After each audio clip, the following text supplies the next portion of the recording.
Have you ever wanted something so badly, but somehow kept doing everything except the thing that would actually help you get it? Yes. That was very quick. I didn't even need an example. That is me. You make the plan, you imagine the result, you tell yourself, tomorrow, I'm serious. Tomorrow, Josh is incredible. He Oh, wakes up early, he exercises, he reads, he drinks enough water, he answers emails immediately. He probably has excellent posture. wow. And today, Josh? Today, Josh is preparing for tomorrow, Josh.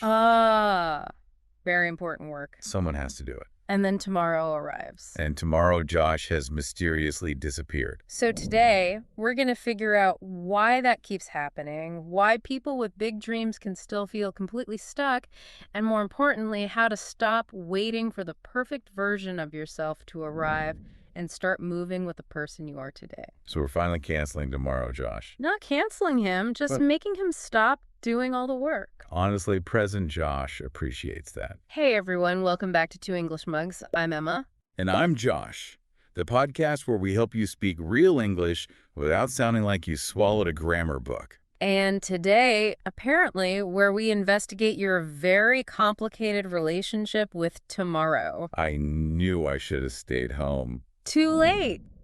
Because today we're talking about people who have big goals, big dreams, lots of ambition, and somehow very little movement. I feel seen. Not comfortable, but seen. And before we go deeper, this episode is designed mainly for B1 to B2 English learners. So intermediate learners are right at home. Exactly. But if you're a beginner, you're absolutely welcome too. Just relax, follow what you can, and don't worry about understanding every single word. Basically, no panic if your brain misses a sentence. Exactly. Stay with the conversation. We'll explain the harder words naturally as they come up. That sounds much better than being stopped every 30 seconds for a vocabulary test. And if you like reading while you listen, you can download the PDF transcript for this episode and follow the conversation at your own pace. I promise not to print it, put it in a beautiful notebook, and never open it again. That promise already feels suspicious. Well, I guess we basically just described my entire life in that introduction. So, let's talk about this gap, like the gap between what I want to do and what I actually do. Yeah, it's a really common gap, and usually society has a very simple, honestly very mean word for this, which is laziness. Ugh, I hate that word. All right. If you don't do the thing you said you wanted to do, people say you're just lazy. Which really hurts because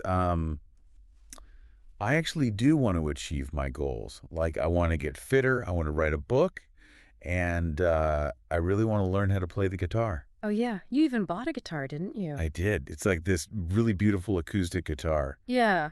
And its only function right now is sitting beautifully in the corner of my living room. I mean, I own the dream, but I completely avoid doing the actual work of playing it. Avoid. That's a really good word to pause on. To avoid something means you basically choose to stay away from it. Right. Like you stop yourself from doing it on purpose. Yeah, exactly. I'll choose an easier task, like completely cleaning my kitchen from top to bottom, just instead of facing the uncomfortable task of practicing the guitar. Because you might sound terrible at first. Yep, exactly. So it's not laziness. The task just feels heavy. Right. When you want to learn a language or write a book, you genuinely want the result. But the work itself feels difficult or uncertain. So you avoid it to protect your feelings. That makes so much sense. So let's look at how this avoidance happens in real life. Walk me through a typical Tuesday morning for you. Okay, Tuesday morning, I wake up and I am completely energized. I say to myself, today is the day. Nice. I am going to write a whole chapter of my book. That sounds like a great start. It is. But first, I just pick up my phone just to check the weather. Oh, of course. Very responsible. Right, just to see if it'll rain. But then I see one message. Just one. And then I check one social media app. And suddenly, like 40 minutes have completely disappeared. And I am deeply focused on a video about a man in Canada who is building a tiny house for a duck. Wait, a house for a duck? Yes, a wooden house. with a little balcony. Oh, wow. It was a very lucky duck. I'm sure it was, but your morning writing time is completely gone. Gone. Completely gone. So my brain starts to make a deal with me. I say, okay, I will start right after breakfast. Actually, 10 o'clock in the morning is a nice clean number. Let's start at exactly 10. But 10 o'clock turns into 11 o'clock. And 11 o'clock is basically lunch.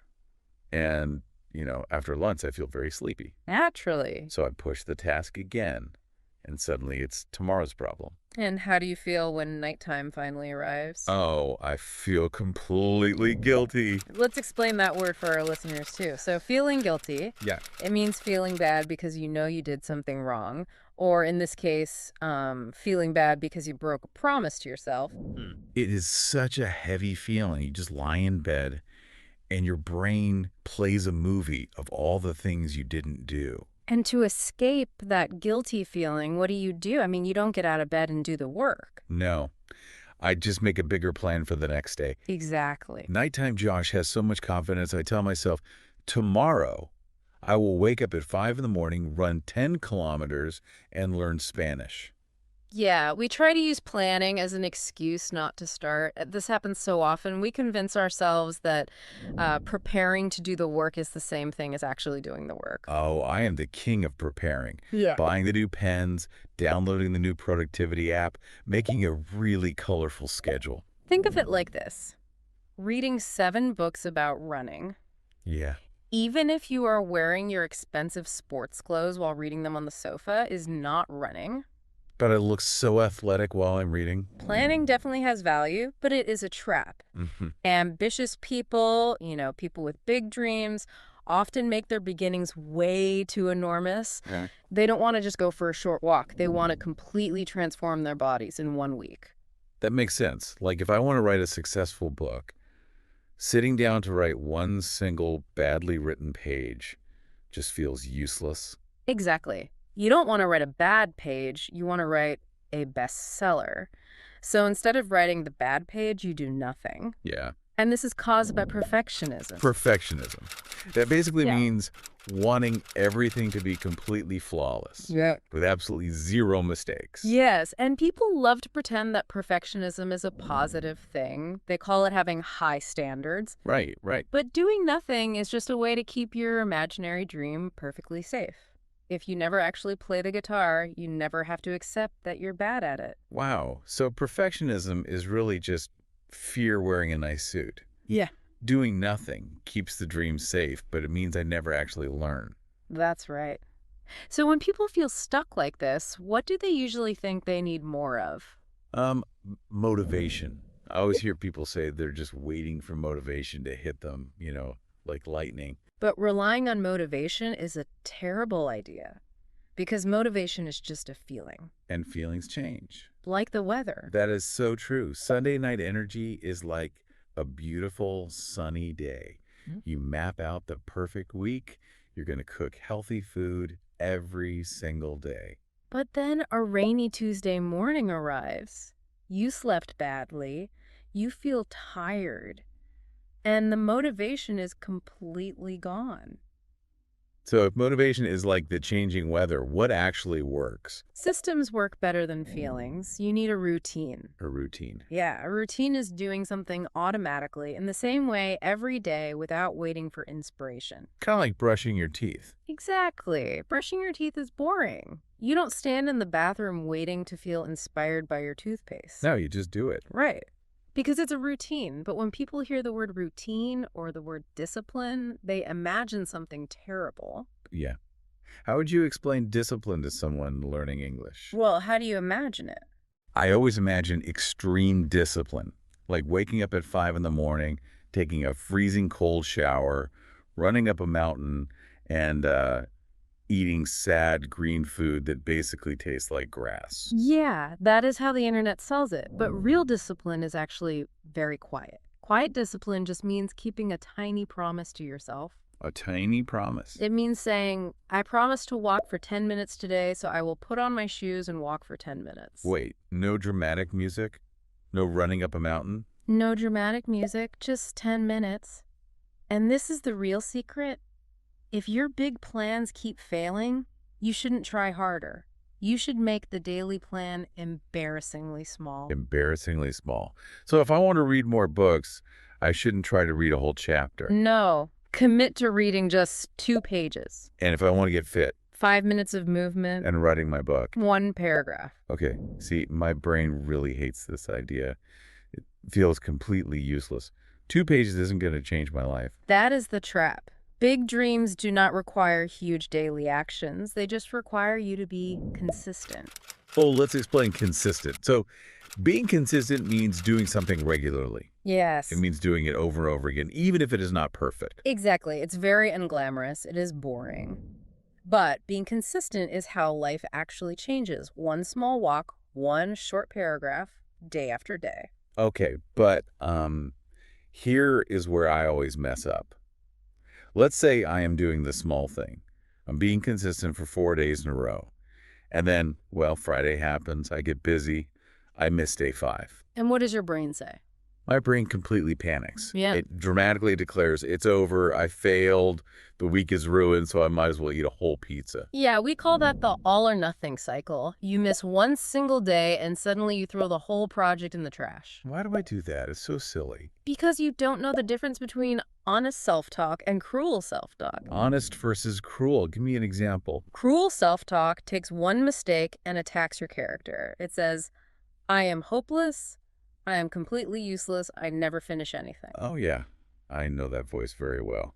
But honest self-talk is just a simple description of the facts. It says, I didn't do what I planned to do today. That's all. So honest self-talk doesn't attack me as a person. It just looks at the day. Right. And because you aren't attacking yourself, you can just return to the task. You don't need a perfectly clean restart. You don't have to wait for Monday to start over. Start over. That means to begin something again for the very first step, completely fresh. People love to start over. We really do. We love starting a new diet on the first day of the month or, buying a brand new notebook for a new project. Getting a clean slate feels so good. I swear, I started over so many times I should get a prize for it. But life is messy. You don't need a new week to continue. If you miss Wednesday, Thursday still exists. Just pick up the guitar on Thursday. Thursday still exists. That is very comforting. So, beyond being kinder to ourselves, how can we physically make taking action easier on a Thursday? You have to manage your physical environment. Make the good choice easy and the distraction hard. Which means moving the phone. Put the phone across the room. If the phone is next to your hand, you are going to pick it up. If you want to run, put your running shoes right by the door so you trip over them. Okay, but what if I'm using my phone for something useful?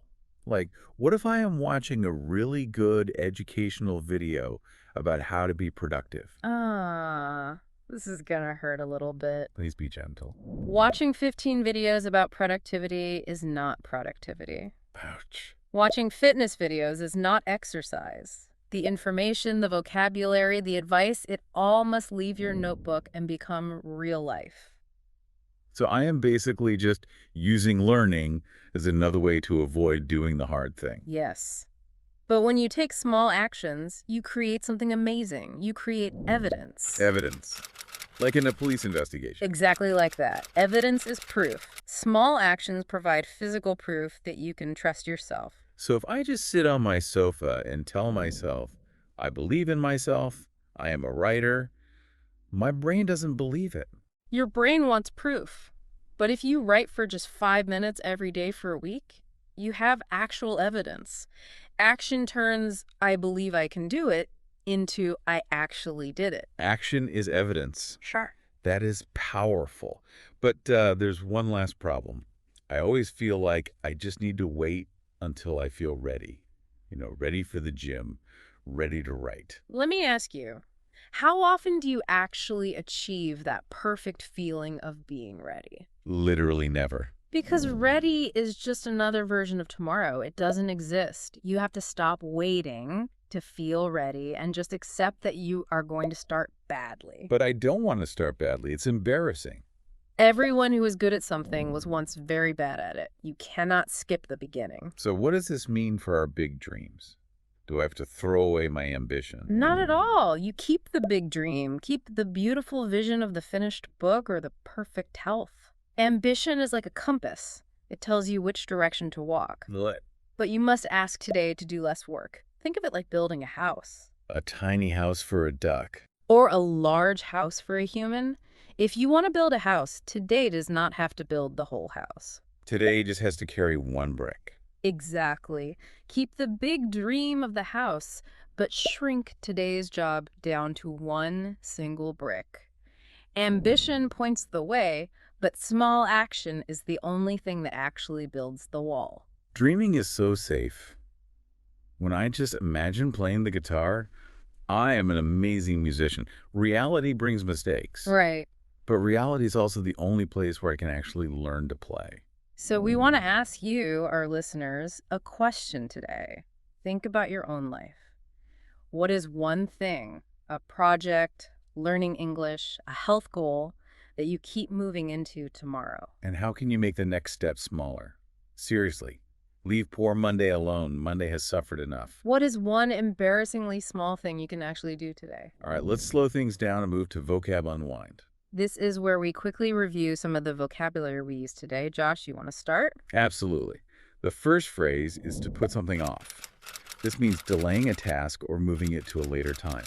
Like when you put off washing your favorite coffee mug until it becomes a dangerous science experiment. Exactly. Next, we talked about feeling guilty. Feeling guilty is that heavy voice in the evening reminding you that you didn't do what you promised to do. It's the bad feeling when you break a rule or a promise. Then we discussed perfectionism. This is wanting everything to be completely flawless. Like polishing the door of a house you haven't even built yet. It looks like high standards, but it's really just fear of making mistakes. Next up is being consistent. Consistent means doing something regularly. You do it on Tuesday, Wednesday, and Thursday. It doesn't have to be perfect, it just has to be regular. And if you break that consistency, people love to start over. To start over means beginning from scratch, from the very first step again.